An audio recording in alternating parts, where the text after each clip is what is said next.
Secondly, South Africa also ranks highest amongst its peers in workforce diversity at 67.9. By having a high workforce diversity rating, an organisation can expect increased productivity, reputation, and diversity in ideas and creativity. And lastly, South Africa boasts a significantly higher human index development rating. This is of 71.3, and this highlights the fact that South African citizens live longer and healthier lives, they're more knowledgeable, and they experience a much higher standard of living. Now, the two industries that stood out to us, firstly, was the information and communications technology industry within South Africa. This is the largest ICT market in the African continent. As peers within the African continent continue to develop their electricity and internet capabilities, South Africa will experience greater exporting opportunities for ICT goods and services as well across the continent. The South African government runs programs currently, and agencies offer extensive skills development in robotics, artificial intelligence, coding, cloud computing, and networking to millions of young local South African citizens. The second industry that caught our attention was the banking and finance industry. The South African banking industry is the largest on the African continent. In 2022, almost 84% of adults in the country had a bank account, compared to only about 54% in 2010. Now, only close to 21% of the country's population reported using online banking between 2021 and 2022. So there's a reasonable gap in the market here, which eventually will be filled as communication and technologies continue to improve. Lastly, something interesting, the South African rand is the Taiwanese favourite currency to invest in. So between Taiwanese individual and institutional investors, there's over $34.4 billion worth of investment happening with the South African rand. Now lastly, the investment risks and challenges in South Africa. There's a couple of these that stand out. The first one is the political civil unrest that's currently occurring in South Africa. So over the past few years, South Africa has been dealing with consistent and heated protests from its citizens because of their president dealing with the economic and ethical handling of the COVID-19 pandemic. Many businesses and homes have been destroyed and looted as a result, unfortunately, and these issues do not appear to be over in the short term. So this is a key investment risk that needs to be considered. To mitigate this risk, an organisation must develop a deep understanding of the sensitive cultural history of South Africa and how to navigate through these issues as an organisation. The second issue and key risk is the racial conflicts, and they are also a key issue in South Africa. In fact, the United Nations recently condemned xenophobic violence and racial discrimination against foreign nationals within the region. They warned that xenophobic mobilisation has become a central campaign strategy for some political parties, which have led to targeted attacks on migrant workers and refugees. Now, to mitigate these risks, an organisation could continue to exceed cultural standards of workplace diversity and ensure that the location of primary operation is in a safe location. Now, that's it for our speech. Now, is there any questions?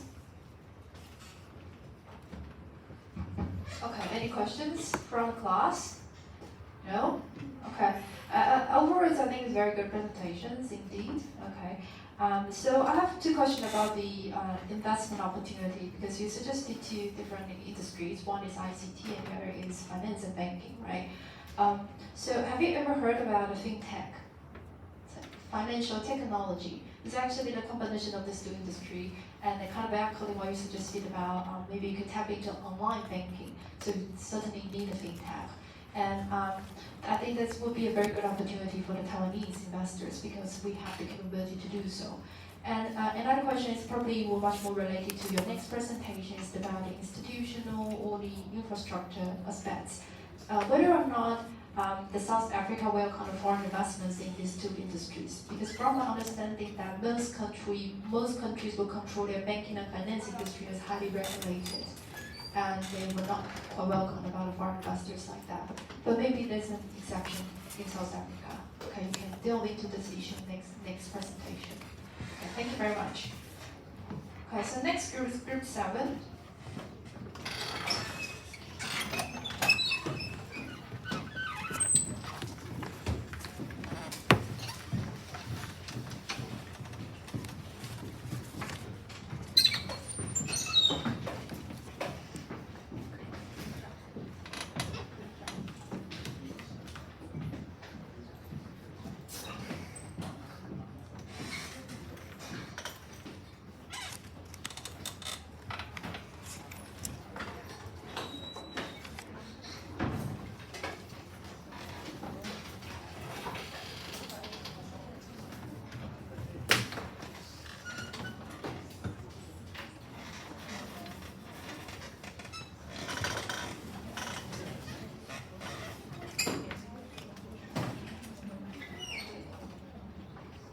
level 1 we are group 7, and the area we are going to present is the Middle East and North Africa. And I'll do the data analysis first. First of all, the population might affect the number of the labor and the scale of the domestic market. Therefore, countries such as Egypt and Yemen will have a potential advantage to be invested. As for the language aspect, it's obvious that most of the country use Arabic as their main language owing to their Muslim religion. However, the highlighted country on the chart also use English. Most of the country mainly believe in Muslim, except for Israel. They live in Jewish instead. The religious conflicts caused by this difference and the divide of Sunni and Shia are also something investors need to take into consideration. The country in this area score high on power distance and uncertainty avoidance, and have a low score on long-term orientation and indulgence. In addition, we can see that Israel score low on power distance index. They believe that everyone is unique and have a right to challenge the authorities. It also explains the reason why Israel score relatively high on individualism. For the aspect of social factors, according to UNDP, a country whose HDI has over 0.8 is considered to be a very high human developed country. This country is in this area are Israel, Qatar, Saudi Arabia, and the United Arab. From the bar chart, we can see that the country we just mentioned as very high human developed countries score higher on each index. However, the social capital index is generally low, which means that the interpersonal relationship of a society is somewhat weaker than others. Okay, next on I'm going to talk more about Saudi Arabia. And the first part is cultural factors. Okay, firstly, we can see that Saudi Arabia has a high power distance score, meaning that it's a country whose society is relatively stable. And investors can expect a stable and predictable business environment when doing business. Besides, the strong respect for authority can also facilitate business dealings.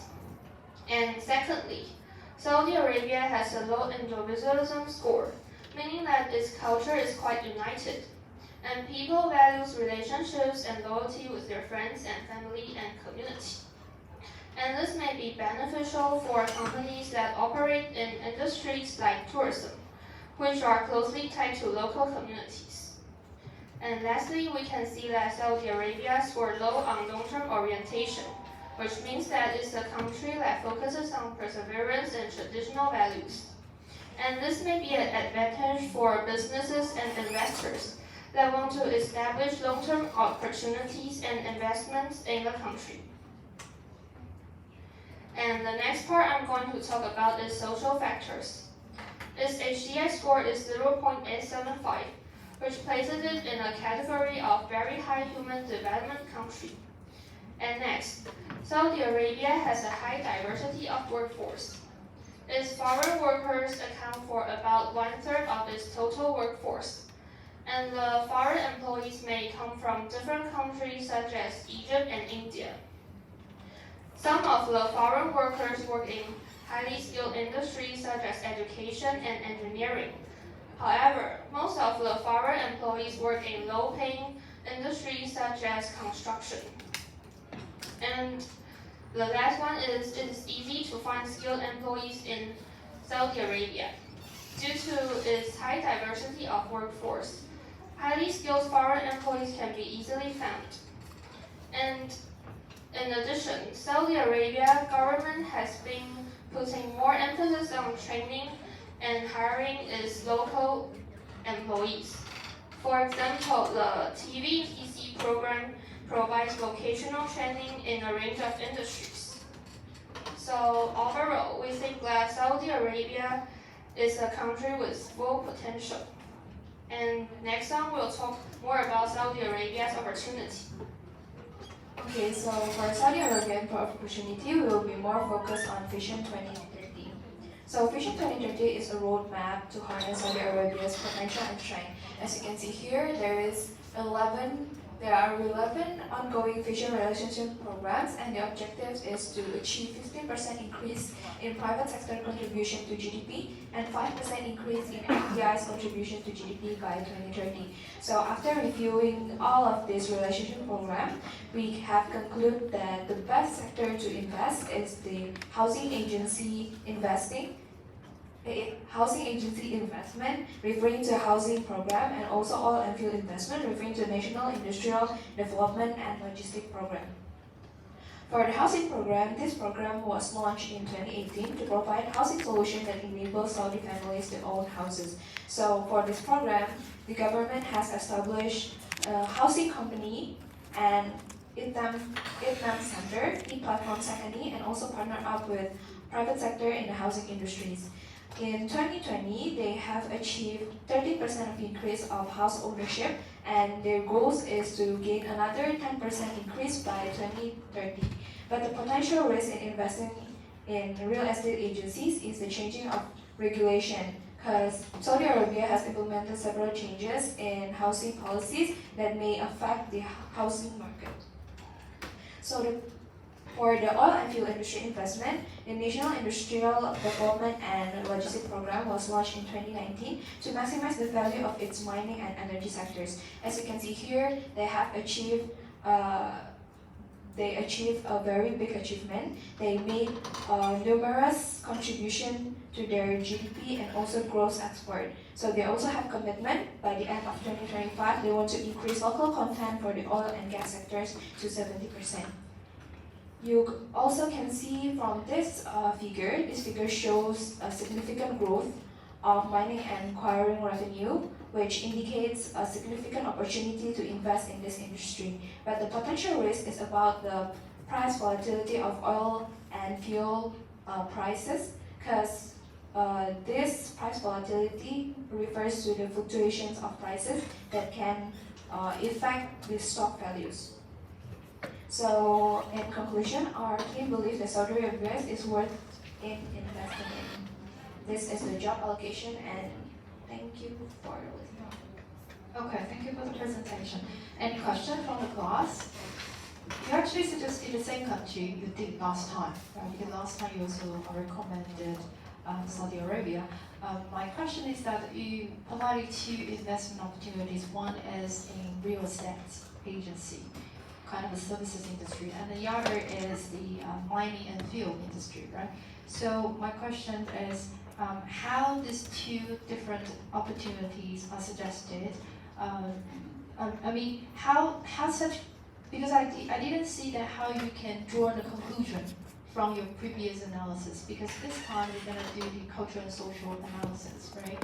Although you provided a very good presentation about the data, about each of the dimensions, social and cultural factors, but how can you draw the conclusion from your previous analysis to the two industries? Is there any suggestions you actually drawn from the previous analysis? For instance, here, not this one, I think this one. And I also have a minor question about this slide, because you said that Saudi Arabia had a score low on long-term orientations. So you kind of misinterpret the scores. If some countries score lower on long-term orientation, means they are much rather short-term oriented, right? Maybe we misunderstood that. Yeah. So I would say Saudi Arabia much more focused on the presence, not really focused on the long-term perspective of that. Yeah, but I think it is really a country that focuses on perseverance and traditional values, but maybe that part is wrong. Yeah, maybe you can double check the data. Okay, thank you. Yeah, that's one point. And the other point is that think about that when you draw from the conclusion of for instance, we couple these two different industries, how such conclusion actually related to your previous analysis, that's the key. Otherwise, I will find there's a gap. Okay. Yeah. Okay. Okay. Thank you very much. Thank you. Next group, group 6.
Group 6, and we will be analyzing East and Southeast Asian countries that are worth investing in. So our agenda will cover 3 parts. First will be the data analysis in terms of cultural and social factors. Second will be our target countries with supporting reasons. Last, we'll be talking a little bit more about South Korea and why it's our final choice in investment. Okay, so up first is data analysis. What we're trying to do here is simply sum up each country's traits in a cultural aspect. For example, Australians are more independent. They value personal achievement and self-expression more. On the contrary, Indonesians would prioritize the whole group over individuals. As for Japan, people prefer clear rules and guidelines over taking risks. So we would say that they're high in uncertainty avoidance. Koreans are long-term orientated. They have a full score of 100, meaning that they like to set goals and work hard for the future. And if we're talking about the indulgence index, New Zealand and Australia would be the tops. They enjoy living in the moment and taking the time to pursue personal goals and desires. Social factors include the Human Development Index, the Health Index, labor productivity, and social capital. But since time is precious, I'll skip the detailed explanation for this slide because I assume everybody knows this. So, after considering all the complicated numbers and traits, we put them onto a graph for better visualization and understanding. As you can see, our top picks are Korea, Singapore, and Japan. We automatically excluded the countries in the lower half of the graph because of their low human development and labor productivity. Now moving on to our target countries. The first runner-up is Japan. With high uncertainty avoidance, making them conservative, high long-term orientation, making them more willing to make investments, high masculinity, making them focus more on self-achievement, high human development, resulting in a strong economy. With all these traits, investing in the electronic industry would be a good choice for Japan. The second runner-up is Singapore. They have low uncertainty avoidance, meaning that they're more willing to take risk. High human development, pay and productivity forms a strong economy. And it is easier to find skilled employees from different backgrounds. So in Singapore's case, we think investing in the financing industry would be a good starting point. The last runner-up is South Korea. They're low in individualism and very well known for being super supportive for their domestic brands. High long-term orientation, low masculinity, making them willing to face changes and focusing on their quality of life. High human development and the ease of finding skilled employees make their economy strong. After reviewing all 3 countries, South Korea is our final choice, and green energy is what we'd like to invest in. So Harper will give us a more detailed information. Thank you, Tina. So after career-only indicators, we choose to invest in South Korea, and especially we choose the electric vehicle industry to invest in. And we'll elaborate on the reason by 3 aspects: supply, demand, and policy. First, let's take a look at the supply side. So there are 3 major battery manufacturers in South Korea. There are LG Energy Solution, Samsung SDI, and SK On. In total, these companies account for 36% of the global market, only slightly behind China. And more than 70% of the batteries for European electric vehicles come from Korea. And they're going to invest 20 trillion South Korean won to expand the battery production capacity this year. And next, let's move on to the supply for the labor market. South Korea's score for ease of finding skilled employees and pay and productivity are pretty high compared to that of China, Japan, and most countries in East and South Asia, following Singapore and the Philippines. And the reason why South Korea's score is lower than the Philippines is only because they search for different kinds of skilled employees. The Philippines focus on outsourcing and packaging, while the South Korea focus on high-tech industries. So this different demand for skills result in a gap of scores. Next is talent education.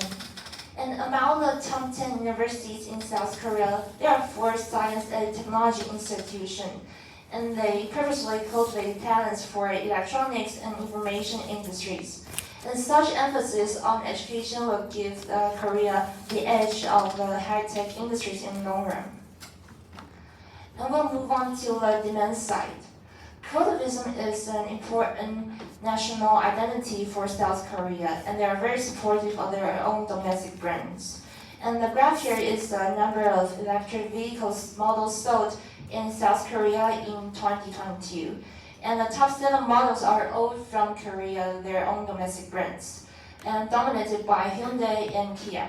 So we believe that if we invest in the electric vehicles industry in South Korea, there will be a sufficient demand for the market growth.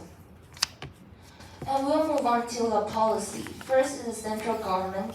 And the central government Administration of Environment plans to achieve carbon neutrality by 2050. And they also provide electric vehicle subsidies, which will benefit the domestic brands. And dominant brands like Hyundai and Kia will benefit most from this change. And next is the local government. For example, Juja is the first local administrative region in South Korea with more than 10,000 registered electric vehicles. And it also has high charging infrastructure penetration rate, and they also strive to advance the use battery recycling technology. And it shows the ambition to be the center of electric vehicle battery industries. And next is for the enterprises. Hyundai, as a leading car company in South Korea, announced the goal to fully convert its core market to electric vehicles in 2040. So these are reasons why we think that investment prospect for electric vehicles in South Korea is promising. And this is our presentation and the work allocation. Thank you. Okay, thank you for the very good presentation indeed. Okay, so you improved a lot. I remember the last time you recommended China, right? And this time you turned to South Korea. I think it makes sense. I like you provided kind of the summary of the highlights of data in the very first place, in I think the second slide of your presentations, instead of just showing the numbers to the class. And I also like the way how you visualize the data, especially one of the slides. Can you turn to that slide? I think data visualization is good. Yes, this one. But I would expect you to explain more on the slide. For instance, how the x-axis and y-axis, what will be the indicators why they are be chosen, and how you interpret the data throughout these charts. Can you elaborate more now? For instance, you can just choose a country and to make explanation for us. For instance, why you put Philippines in the middle? This is like according to the data we based on the scores. Exactly, but why you chose, for instance, in the x-axis you have the 2 indicators, HDI, labor productivity, and also the and the y-axis you have the masculinity and individualism. Why would that be chosen? Because we think that this can better differentiate different countries by these 4 indicators. So that's why we choose this. I guess that probably because from the data I found, there is a large variations. Yeah. Yeah, and so that's why they chose. But it would be good that it would do no harm if you can split more. I think that's a very good approach. Yes. And also I like the way you provided a justification. For instance, you suggested South Korea electric vehicle industry, right? And you found 3 different perspectives: supply, demand, and policy perspective. But I kind of ask you a very critical question here that for the Taiwanese investors, which perspective would be more important and why? Supply, demand, or policy? If I want to make investments in South Korea in the electric vehicle industry, which one of the factors should I pay the most attention to? I believe it would be the policy side, because the demand side for Korean investment is set, and we believe that there's sufficient demand. And the supply side, I would say supply side and policy side, because now we can see from data that the policy side is undergoing a a significant change, and there are many policies going on in 2023. So we believe that if you want to invest in the electric vehicles, we have to pay more attention to the policies in recent years. Oh, very good answer. Thank you very Thank much. you. Next group. Group 5.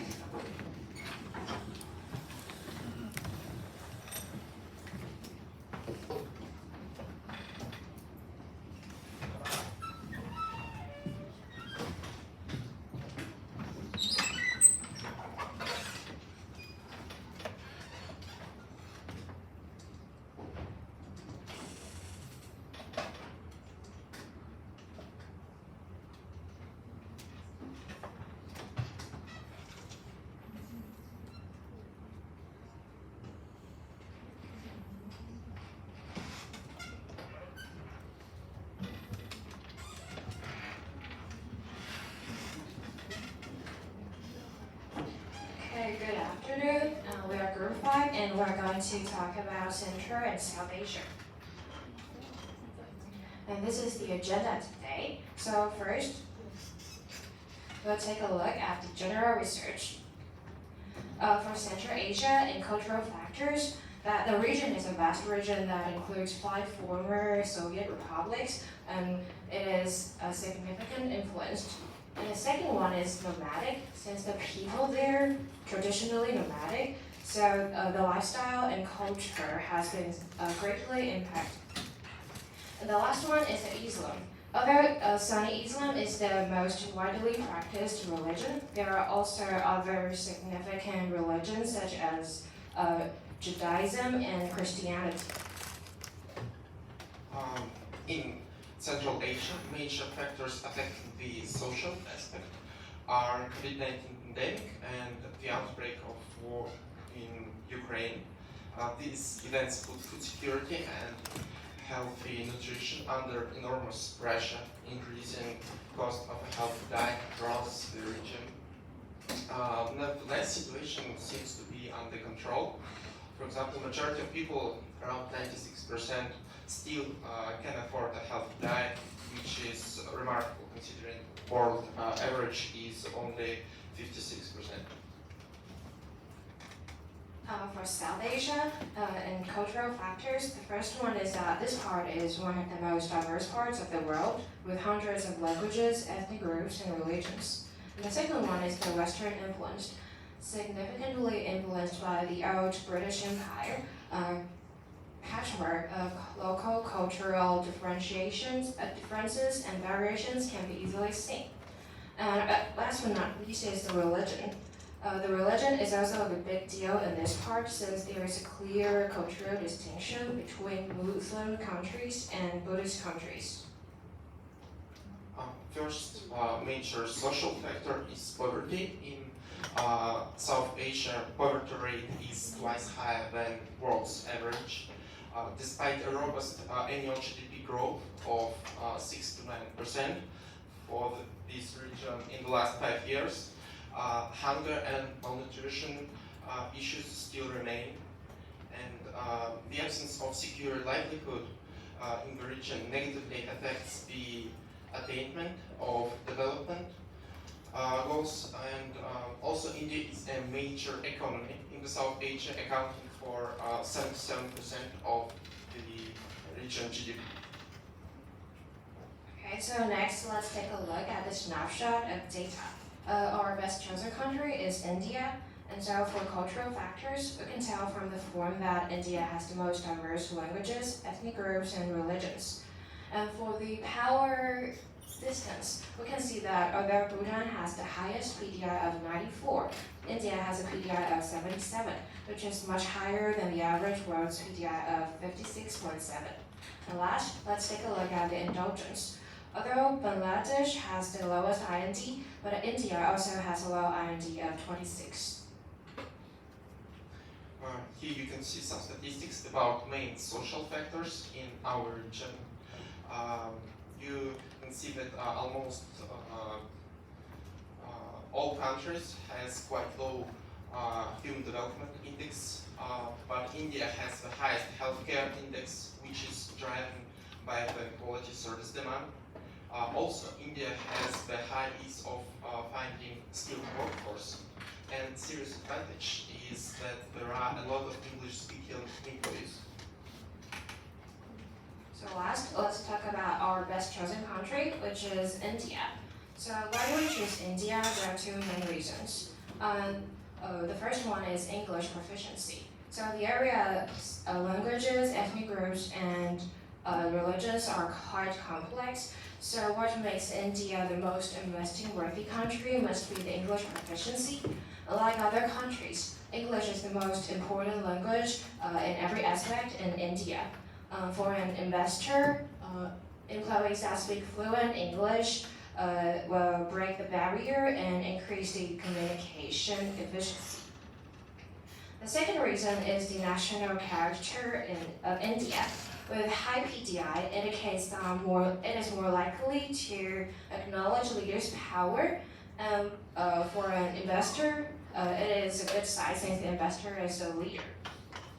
With a low IND, strong work ethic and lower crime rates and larger police force also stands that it is likely that it is the feature of India, which is also considered pros for investors as from the investors' perspectives. And so, what are the investment opportunities? We found three of them. The first one is healthcare. Since driven by the increasing demand for quality healthcare and services, the growing population and the middle class is willing to pay more on healthcare services, and which also created significant investment opportunities. The second one is the renewable energy. India is heavily investing in renewable energy sources such as solar and wind power. And the government is also set a target of renewable energy capacity by 2022, which has also led to significant investment opportunities. The third one is the e-commerce. With the rise of internet connectivity and the increasing use of smartphones, the e-commerce has grown rapidly in the sector. So, since India has a large population and growing middle class, it has provided a large market for e-commerce businesses. What are the investment risks investing in India? First is business attitude. India has its unique business culture and customs, which sometimes differ quite a lot from those used in the West. It is essential to understand these customs and attitude to build positive business relationships. For example, as Indians place great emphasis on personal relationships and trust in business, it may take some time, quite long, to establish successful cooperation with Indian partners. Another point is India has complex regulation and bureaucratic systems that can be challenging to navigate, especially for foreign investors. And the third risk is religious and cultural differences. India is a predominantly Hindu country with a significant Muslim population. Difference in religious and cultural practices can complicate business cooperation and decision making. Now let's consider some. Okay, time's up. Sorry about that. I will need some time for you to explain. This is the final slides, right? Yeah. Okay. So, can you turn to the previous two slides? The one you have the healthcare. Yeah, this one. I think it's just a very good recommendation this time, but I do have some suggestion for you. For instance, for the healthcare, I understand why you chose healthcare. You use a large population, right? For instance, from the demand side, of course, you have the huge investment opportunities. But I would rather anchor my investment in the affordable medical and healthcare services sector, not the general one, because considering the relatively low PPP, the presented last time about India, even though it's one of the emerging market, but the purchasing power parity is still quite low in the country. And the second one about renewable energy, I think it's rather a risky investment in India. Because you know about India is one of the problems of India is that it's lack of infrastructure. Many of the rural areas actually they are still restricted by the sufficient infrastructure, for instance, utility systems, or maybe electricity, so on and so forth. So if you want to invest in renewable energy, you need to build your own infrastructure instead. Yes, maybe it's more about cooperation with government because government invests a lot in creating such infrastructure. Company can engage in cooperation with government. Yeah, with the government, that would be much better suggestions. Okay, so, and also I think the third one makes sense, right? There's many Taiwanese companies actually invest in the e-commerce industry. So you know that compared with the renewable energy, e-commerce industry has rather low investment barrier. You don't need to build the infrastructure. You can just start a business in Taiwan and you can do the business in India as well. Okay, that's a very good suggestion. And the next one, about the challenges and risks. I think you provide a very good analysis on this one. Even though we know that English is the official language in India, but again, even within India, they have more than 40 different regional languages by themselves. So it's rather difficult to manage people like that. And for the final slide, can you just briefly discuss about that? Yes, of course. First of all, it's cultural sensitivity training. It's important to mitigate effects of cultural and religious differences. Second one is hiring local talents. In that way, we also can mitigate our risks as those people will understand the situation, the market, and cooperation with government better. And third one is about partnership with a local firm, because again, it's quite hard to navigate legislations and tax systems by companies' own, so it should cooperate with some local firm. Yeah, I think these are very sensible recommendations. I think the final one, partner with a local firm, I think is a must. For instance, it's pretty much you invest in China. In India, it's still the same. If you want to invest, you need to form a joint venture instead of starting your own business. It's not allowed to do so. So foreign investments is nearly impossible in these emerging markets. So if you partner with the local firms or you hire the local talents, they will help you to facilitate your cross-cultural communication with the local employees, right? Thank you very much for the presentation. Okay, so do you want to take a break? No? You want to take a break for 10 minutes? No? We can move on to group 4, okay?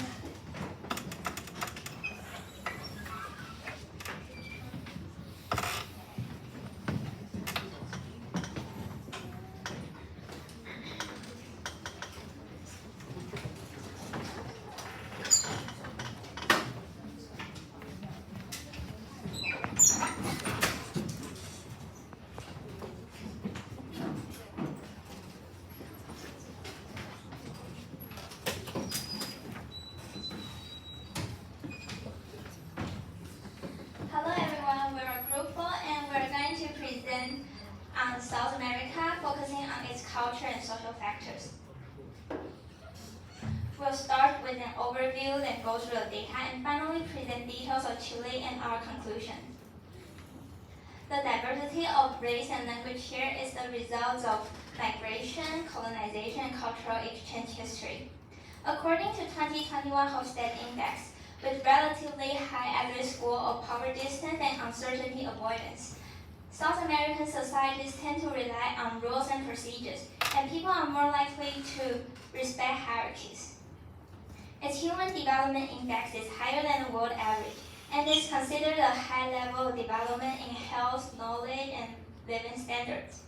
However, with the highest pay and productivity score no more than 60 in 2019, South America faces an ineffectiveness in labor market, and workers are not well compensated for their work. This may be one of the reasons why South America has difficulty finding skilled employees. As for the overall low social capital here, There are significant challenges related to trust, engagement, and inequality due to its unstable environment. And in the next part, May will present more details on the reason. So now I'm going to talk about some data highlights in the social and cultural factors. First, for the social factors, we summarize data into one scoring table. From the chart above, you can see that there are two colors. For the yellow one, it means that the country is ranked best in the category, and we give the country 2 points. For the green ones, it means that the country is ranked top 2 or top 3, and we give the country 1 point. We summarize the points into a scoring table below, and we can see that Chile has the highest final score. It means that Chile performs well in many categories of the social factors, once again confirming our choice to choose it as a final investment prospect. Next, when we look at the ease of finding skilled employee score, we can see that Chile scores the highest. This is because they have been investing largely in the education and also because their government supports employee training. Their government provides tax incentives for companies that train and hire Chilean workers, and they also subsidy companies that invest in research and development. Next, when we look at the pay and productivity score, we can see that once again Chile scores the highest, and this is because they have been pursuing some free market policies, such as business liberalization and privatization of state-owned enterprises. These policies created a more competitive business environment and increased their pay and productivity. Next, I want to talk about the cultural factors. First, Chile has a really high cultural diversity, making them open for business and cultural adaptations, so they are easier to adapt to different international business culture. And second is that both Spanish and English are spoken in Chile. These two languages are very often used in business, so speaking these two languages really helps with the communication. The other two countries we chose last time are Brazil and Colombia, but the main language in Brazil is Portuguese, and Colombia doesn't really speak English, so language is one of the reasons we eliminated them in the end. Next, when we look at the masculinity score, we can see that Chile has the lowest in South America, meaning that gender equality is more emphasized in here than other countries in South America. As for individualism, Chile scores pretty low, and this can be seen in their family-oriented culture, and the sense of belonging in groups are really important in their culture as well as their business environment. Okay, so when it comes to Chile investment opportunities, so last time, small reminder, we decided these were the reason why we chose Chile as the country we'd like to invest in, and this time we decided to focus more on the industries which would be like worth investing in for this specific country. So first, we decided to analyze the country and the country market throughout offsets dimension. First, the power distance, and indeed it's very high in Chile. It's maybe the highest in South America, showing that in the Chilean are eager to delegate, which is very good when it comes to innovation, and which can be an opportunity for companies in the technology. Second, masculinity, which is very low. So this is very good because it shows that the Chileans are very into teamwork and developing a supportive organization in a company, which is very important when you need synergy in a company to develop and to encourage innovation. Secondly, indulgence, which is quite high, showing that Chilean companies are very into developing a very safe environment to encourage people to collaborate. Furthermore, for instance, complex kind of projects. And finally, the uncertainty avoidance, which is very high in Chile, which is good for knowing that formalization is very important for the Chileans. So it's good for instance, for companies which has a very high context of very big processes in their companies, such as big companies, for instance. So yes, we decided finally to choose the information technologies industry, knowing first that the productivity is very high in Chile and the workforce very skilled. Chile decided to invest a lot in developing infrastructures and technology and encourage startups to develop their own businesses, having like the highest rank in South America in terms of digital readiness, and of course the infrastructures which are well developed in IT in this country, as well as the penetration rate, which is very high. So of course there are some advantages to investing in this industry. First, because it's a very open culture, so very eager to collaborate with foreign collaborators. The social aspect, because Chile decided to invest a lot in the productivity and the tech. The business, because Chilean are entrepreneurs, according to the MBM, which is the Global Entrepreneur Monitor Index. The Chilean companies were the most entrepreneurial in the world in 2020.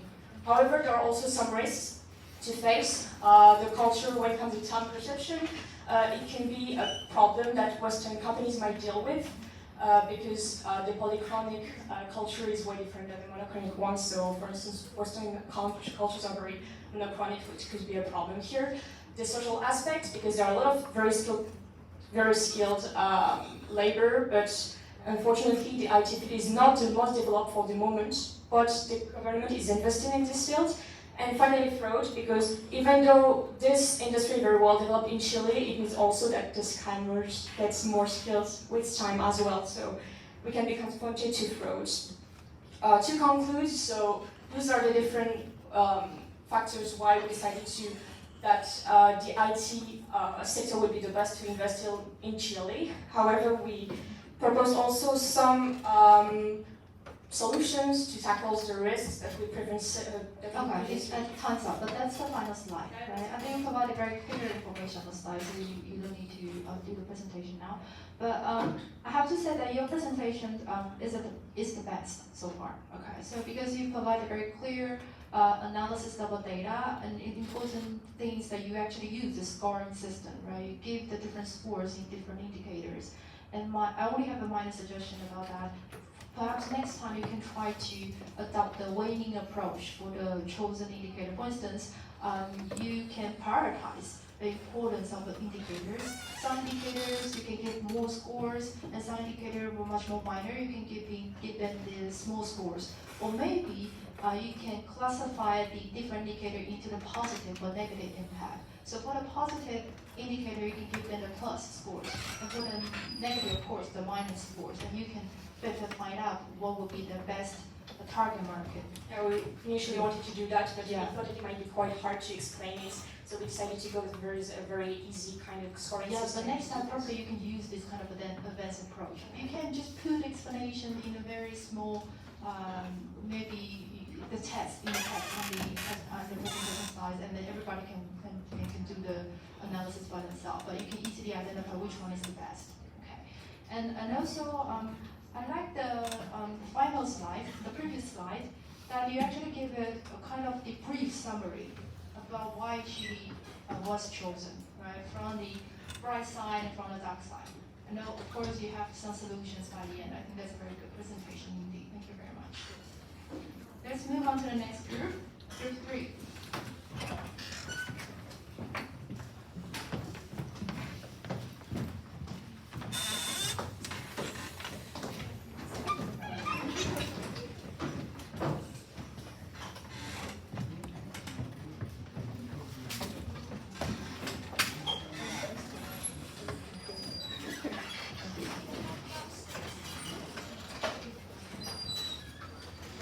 Testing 1, 2.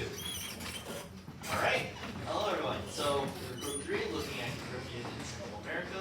Last time we had taken Panama for several reasons related to international trade, but for now, we'll go through an overview of the data that we found, some highlights, and where we actually ended up choosing Costa Rica for this time.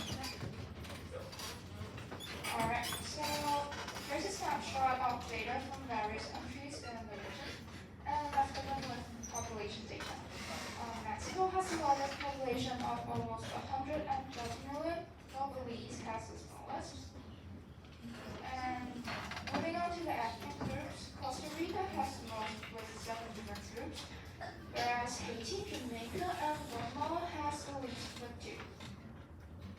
And for the social factors, Costa Rica has the highest life expectancy, ease of finding skilled employees, pay and productivity diversity of workforce, while Haiti has the lowest.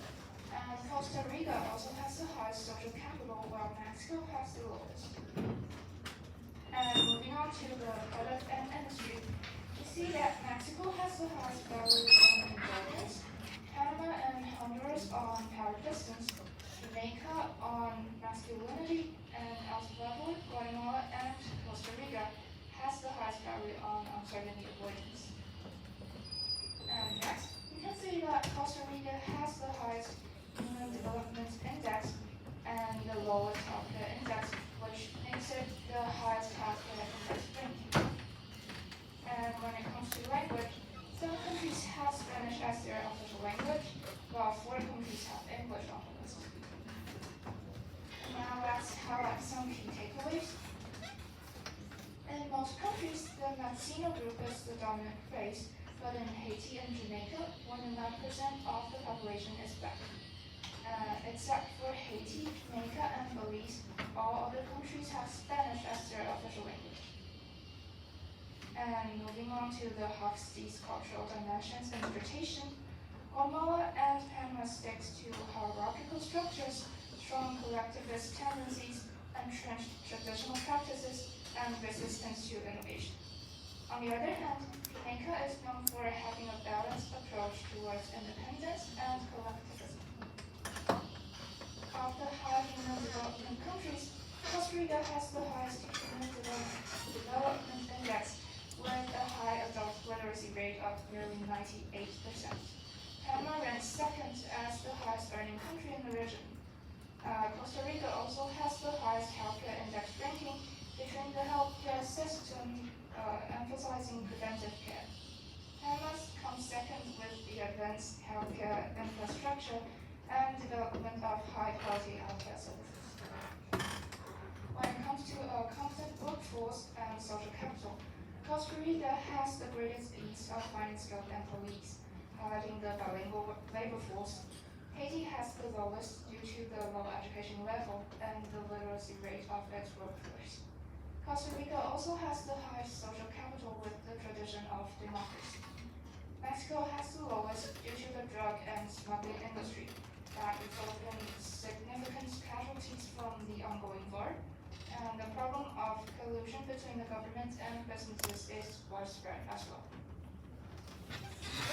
Okay, and so talking about the investments, as we've seen, it's been very, very close between Panama and Costa Rica, and so we're going to dive into a couple specific factors.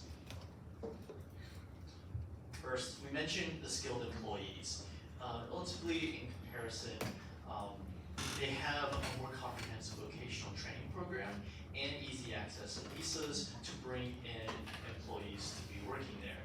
And the bilingual labor is a huge benefit as they primarily speak English and Spanish.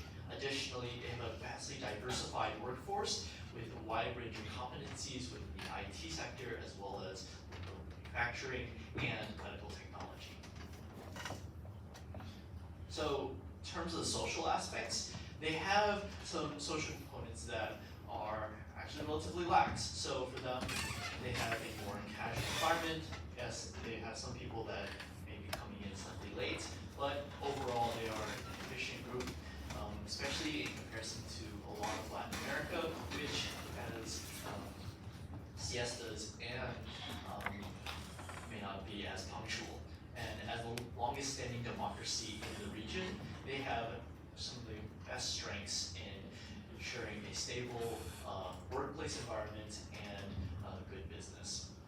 Additionally, healthcare is a huge factor for Costa Rica because, as you mentioned, their preventative health services have led to an extremely affordable system that allows for their citizens to be able to continue to live healthy lives while working effectively. So in terms of investments, this is where we would look at strategic industries like their IT sector, as well as medical devices, renewable energy, biotechnology, because the government has led several initiatives to bring in foreign investment, as well as to spur innovation locally. And as one of Taiwan's strengths, this would be a great opportunity for bringing in the technical competencies that we've developed here over in the Latin America region.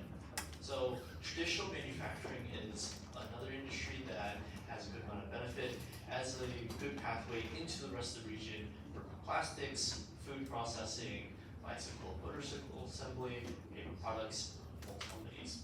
Overall, they have low labor costs and would benefit from some of their free trade zones and the investment incentives provided by the government. So for our two primary industries, we would focus on tourism and medical services. Blanket-wise, tourism is growing in real estate and hotel groups as post-pandemic more people are traveling to the region. It is a highly valuable area, especially for people in the American and other Latin American countries. And medical services is actually one of the world class, where they have world-renowned physicians as well as a clear system that delivers in English, Spanish, and other languages as needed, which has actually led to the intersection of both of these industries, where medical tourism has actually been on the rise in Costa Rica and is a continued area of growth for them. So with all that said, there are several risks. They have had some regulatory issues in recent years, and there is an increased risk of environmental damage from climate change. And some of this has impacted their porous infrastructure in some of their less well-developed areas. So we would urge companies to focus on partnering with local firms as well as finding specific consulting groups that are able to provide advice to move into their industry. Okay, sorry, time's up. Again, that's the fun side, right? Yeah, I think, so again, very good presentations indeed. I will only have one suggestion about the presentation, because you kind of divided the presentation into parts, cultural and social factors respectively. But not until social factor I will see why you chose Costa Rica. Because in the first part, I didn't see Costa Rica on any of the highlights of your data. So maybe throughout the presentation, perhaps by the end of the presentation, you can explain a little more that you chose Costa Rica mainly because it's the social performers. They are quite in which sections why you think that Costa Rica is a best country to invest in, and they were much more linked with your final recommendation. And you provided 4 different industries, right? My question is that which industry? If I only have limited resources, I'm a foreign investor here, which one is the best opportunity for me? So I think we would probably focus on medical services and either looking at specifically medical devices or the tourism aspect.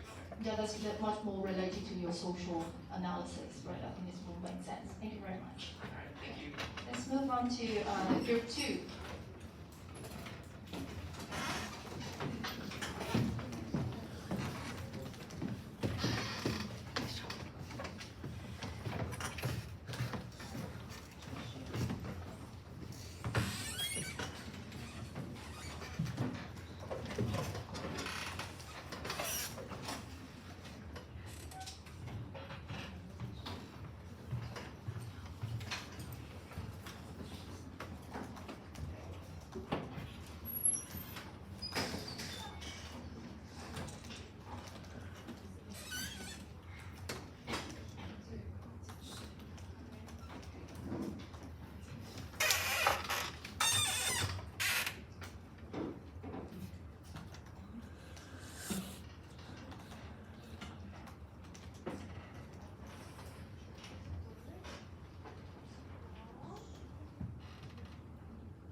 Good afternoon, everyone. We are Group 2, and today we are going to talk about the cultural and social factors about Western and Eastern Europe regions. So first, we will provide an overview of our country that we are being select. And the second one is about snapshot of our data and also comparison between different countries. And the third one is the country we pick and the reason why they have really great performance into specific factor, followed by the industry recommendation, and the final is issue and solution. So just to give you guys a recap, that the region that we are being select is Western and Northern Europe. And then we specifically select 3 main factors that we believe is the most important one when it comes to investment. So the first one is ease of finding skills employees. As you guys can see, since Western Northern European country is pretty competitive market, and all the country there is pretty well developed. So the average scores of this region is higher than the world's average. But there are 2 main countries that have really great performance into these factors. So the first one is Iceland, and the second one is England. And the second factor that we think is pretty important about investment is the diversity of the workforce. And there are also 4 countries that have really great performance into those 4 factors.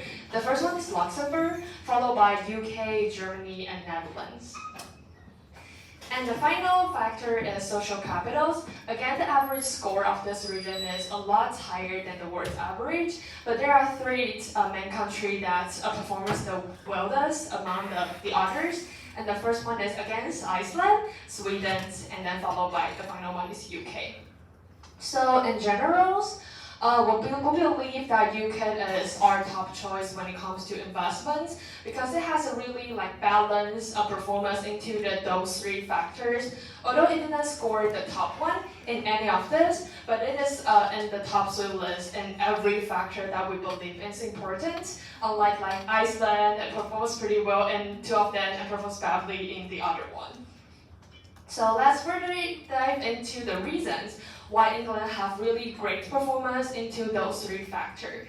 So the first one is the high ease of finding skills employees.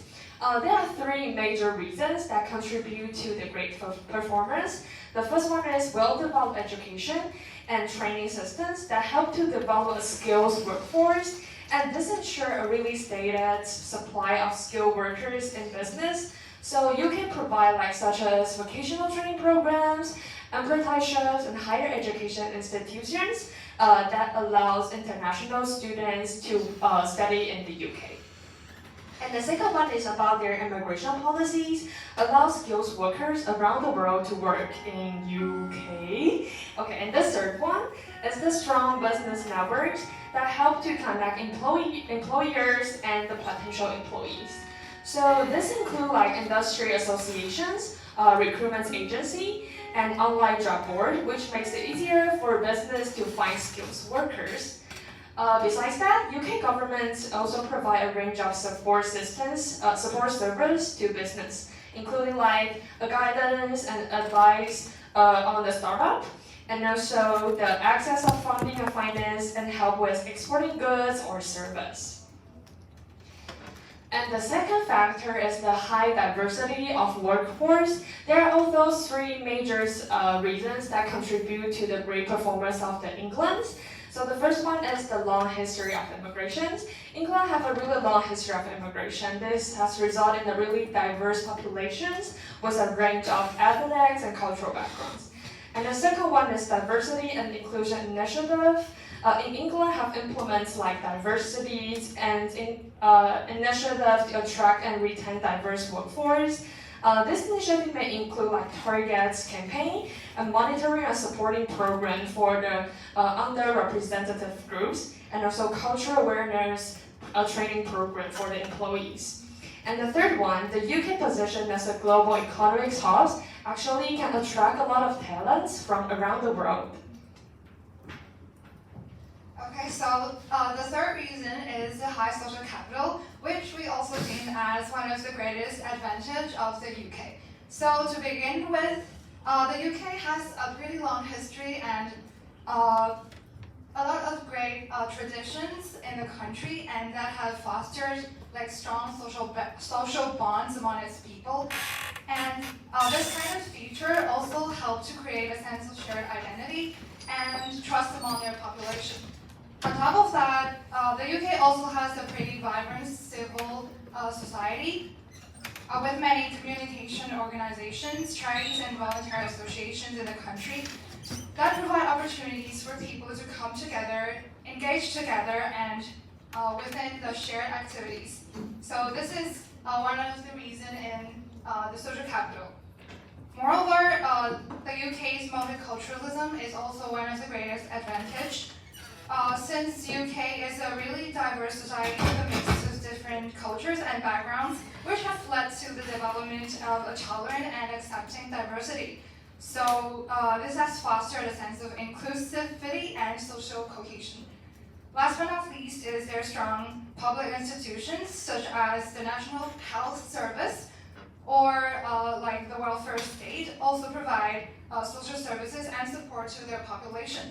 And this also helps to promote their social cohesion and their trust toward their government. Okay, so based on those social factors we talked about and we look into other angles whether to invest in the UK, we suggest the investors should invest in the knowledge industry.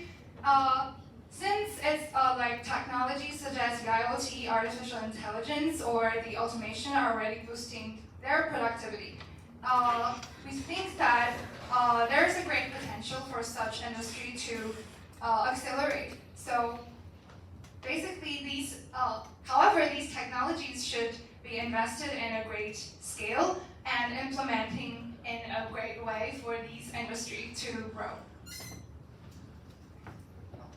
Okay, however, based on those social factors, we could look into other angles, and there are some challenges and issues that for our investors to invest in the UK.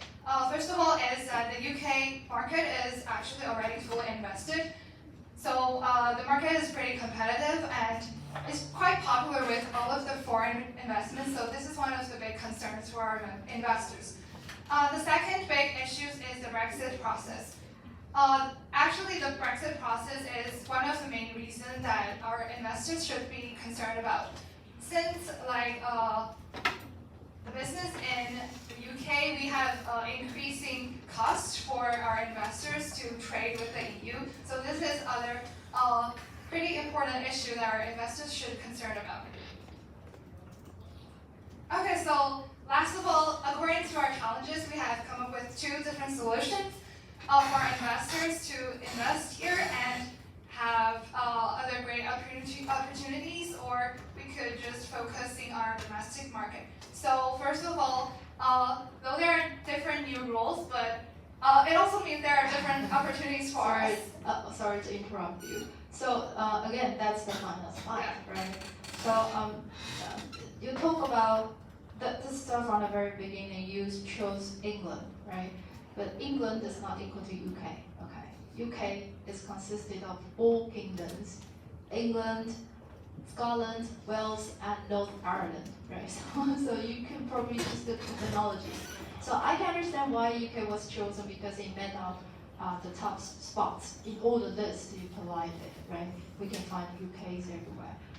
But like I just said, that I meant to ask you about the impact of Brexit, since you mentioned about it in the final 2 slides, right? So you know that Britain has voted to leave EU in 2 years ago, in 2020. And this greatly increased the investment cost, especially for investors, because we no longer enjoy the free trade zone that belong to the EU. So that's why many multinational enterprises relocated their headquarters from London to other top cities in Europe, such as Paris or maybe in Germany, so on and so forth. So why you suggest the UK still be a promising market, even though considering the Brexit effects? Since we mainly focus on their social factors, like we just mentioned, and provide all of the indicators we just listed out, we think that the England is of our most choice. I think that But the challenge we mentioned is also a thing that for our investors to concern about. So we think that mentioned those challenges would be great way for our investors to think about. rather than just talk about their social factors. Yeah, exactly. Personally, I think it is still a very promising market, especially when, given that there are many people think that of course, the FDI has been dropped a lot after 2020. But if you really look at the data in the past 2 years, when considering about the pandemic effect, still the economy is still strongly being positive in terms of a range of indicators. I'd like to mention that in these presentations, you focus on the social and the cultural factors. I think that's a very strong reason why you chose UK as a very top choice. But for the knowledge industries you mentioned, I think you were referring to the foreign investors should invest in the knowledge-intensive industries such as the artificial intelligence, this kind of advanced technology. I think it also makes sense. Kind of echoing what the UK's government is now calling for the foreign investments kind of scheme. Okay, thank you very much. Thank you.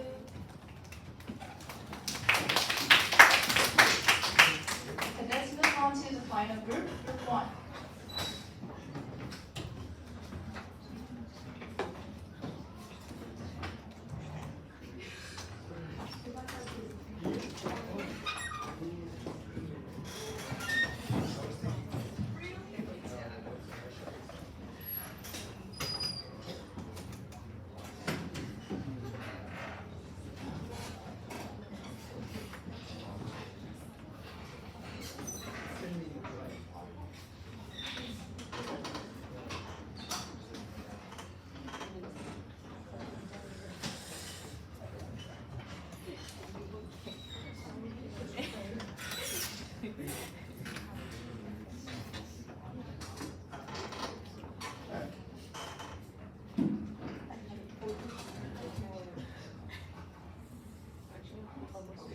So good afternoon to everybody. We are going to talk about the Eastern and Southern Europe, and here are our group. So first of all, we're going to have like a snapshot of like our data.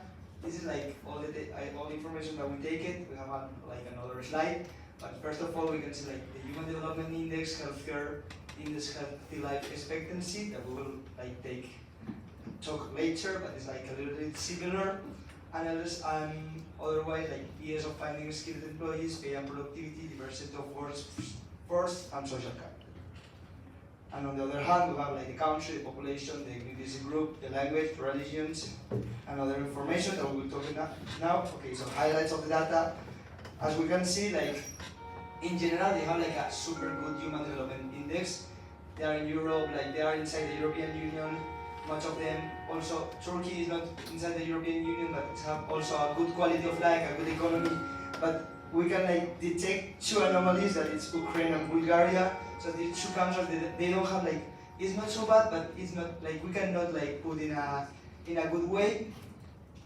So we continue about the diversity of workforce, and that's something like, when I saw that the first time, like all the information, I saw like, okay, why Romanians have like all this average, why it's so high? And I think that I don't have a map, but Romania like located near a lot of like the neighbors of Romania are like poor countries, not so developed countries, and also right now they are inside the European Union, so they like also they have some laws that benefit like the country. So all this situation helps to Romania to have like super diversified population like working there, people from Albania, people from Serbia, people also from Turkey, but it's like the most, as I saw, it was like the most diversified. And also the others, like some similars, like the second one is Portugal, that also like if it's not the same situation as Romania, because it's only like the only neighborhood that they have is like Spain. So it was like a good, like it's incredible to have like this average. For the other point, we have like the culture, and I'm shocked because the first time that I saw also this information, I saw like, okay, Italy 76 like in point of individualism. So I was like, okay, why that happened? And I like get informed that Italy was like, I know that Italy was not like always only one country. They were like small type of countries, small monarchies that they work like in individual way. So I think that it's something cultural, and also the religion can take like some points in there. But it's also we can have the same point in Spain, that it's less, but the other like they are like not so individualist, they work like together, that they have like the same type of culture in case of Bulgaria, Ukraine, Romania, and something similar, not the same for sure. Also something like that shocked me a lot, like was like the long-term orientation. We have like two things so special. The last one is Portugal, and the highest one is Ukraine. So we're like, why Ukraine and why Portugal is like that? And I was informing a little bit, and Ukraine is like, first of all, for two things. It was like the history of Ukraine, like they are always like having bad situations, so they are like preparing also always like, okay, what is going to happen in our country, and yeah. And the second point, like it's Portugal, and it shocked me like a little bit. But it's like in Portugal, Italy, and Spain we have like something like a culture something similar that is living a little bit like more the moment and less in the future. So it's like something more cultural. And we didn't put like here, I think so. I think it's the other point. Is the highest development index in general, like all the countries, they are super well developed, and something like super cool about Spain and Italy. I think that it's in the other slide. Sorry, it's here. I don't know. Yeah, it's here. Is that Spain? It like in general they have like a super high development index in human. Yeah. Why? First of all, like the quality of life, the Mediterranean Sea. We have like our food, like the olive oil and all this type, like helps to the people to live longer, and also the service, medical service, all in Spain and Italy, and I think also Portugal. You can have like this service for free. You pay like the taxes, and it's all included to everyone. It's not depend of your like riches. It depends if you're like a citizen of this type of countries. And something that like the best one, as we can see here, one of the most pointed is like Spain, Italy, and Portugal. Also Greece in some points, healthy life expectancy. Why? Because they are in the Mediterranean Sea. That is one of the points that are more like they have like more higher expectation life, but they don't have like the services as Spain and Italy. So, perfect. So in conclusion, we continue choosing Portugal. Why? Like, first of all, we're one of the countries that have more highlights in our table, and it's always like in the high of the ranking. For different things also that we found is like the skilled employees with diversified workforce. Okay, Romania was the highest one, but Portugal is like in another part of has only one neighbor and has like this high diverse workforce. Also the high social capital promote corporation, the low tax rate that we talked like the last class of high business score, and the homogeneous ethnic group, language and religion. Like in Portugal, it is true that they have like the good thing that they speak Portuguese, and also like more people can speak Spanish, and also like now they are like super developed into like everyone is speaking English, so it's like they have like standardly 3 languages. It's something like super cool. And also we found like this thing, like our investment opportunity like this tourism. As we saw, it was like they were in a great point like some years COVID, but right now they're like increasing again. So we think that they need to continue investing about this point to return to have like to continue having the economic opportunity that they had. And also our recommendation is about a touring service or a software like touring app to like continue growing and developing this aspect. But also another solution like risk and solution that we found. Like the risk that we found is like high competition. Why? Like near Portugal, you have friends in Spain and Italy that are one of the most visited countries. So it's like, okay, you have like a lot of competition. Why Portugal and why not Spain, or why not Italy, why not France? So you need to offer like something different. The climate of Portugal is like completely different from the Spain, because they are in the Atlantic South. They have like Wales, for example. They have different islands, super exotic. So I think that it's a good idea to diversify a little bit the service that you're offering. The second one is the seasonality.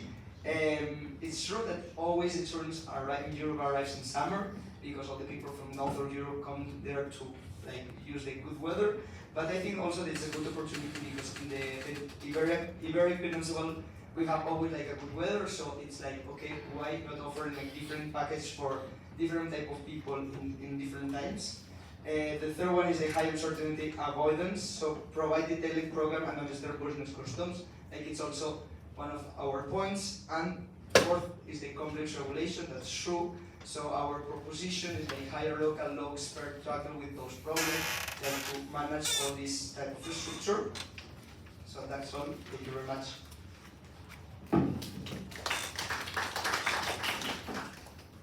Okay, thank you for the presentations. I think your region is among all of the region that it's much more homogeneous in a way. Very similar social and cultural aspects in your region.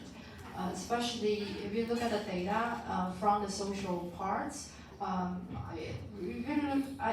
found that Spain performs much better than Portugal in most of the social factors. But again, you chose Portugal probably because you chose Portugal last time. You want to continue your investment justification. I think that's fine. But can you turn to the Portugal the slides? Why you chose that? Yes, this one. Yeah, I was wondering that is there any reason here related to the cultural aspects? Why Portugal was chosen? Yeah, why Portugal was chosen? Because from my understanding, these factors much more related to social and business or economic aspects. Okay, as you told me, like it's like the countries are very similar. When we take Spain, Italy, like at the end, like the culture are very similar and all that. As we saw at the first time, like the regulation in Portugal is a little bit better for business and all that. And also, I saw something that was super good. Is like Portugal is a small country, so they have like they offer more. They want to have like this solution to the companies, and Portugal has a big problem right now in the Peninsula Iberica. Is that all the companies want to be in Spain and have like some sede in Portugal and not having the headquarters of Portugal. So they want to, and they have like lowering taxes on all that. So I think that it's going to be like a good opportunity because they need to like to attract this type of companies. Is it true that he would put like the low tax, but also it's good that the different ethnicity that they have because Portugal also has the super good thing is that they employ like many people from Brazil come and Brazil is growing a lot and they have the same language as Brazil and it's the unique like they develop like only they have Mozambique and Angola but it's like the only developed country that they can speak Portuguese, so it's like also an opportunity from the companies to Brazil to be in Portugal and also like it's equity, like they can people from Portugal can work in Spain and in South America, so it's like a mix of something. It's true that at the end I believe I agree with you that it's rather difficult to choose the best country because all of the countries in your region they are all very promising, right? Exactly. And but if you turn to the cultural factors, you have the table arranged of the hosting culture. Yeah. This one, right? Yeah. Wait, I can't look at this one. Yes, this one. So you can see from the data itself, Portugal's culture is characterized by high uncertainty avoidance. I think you mentioned it in the final slide. And also low individualism, masculinity, long-term oriented, and indulgent sports. So I was expecting that if you can use the data you found, just focus on the Portugal, how you can interpret the data and generate your recommendations. So for me, you seem to neglect the interpretation of the hosted dimensional index in more details. I would expect you to talk more about that. Okay. Yeah, but maybe you don't have time right now, so thank you.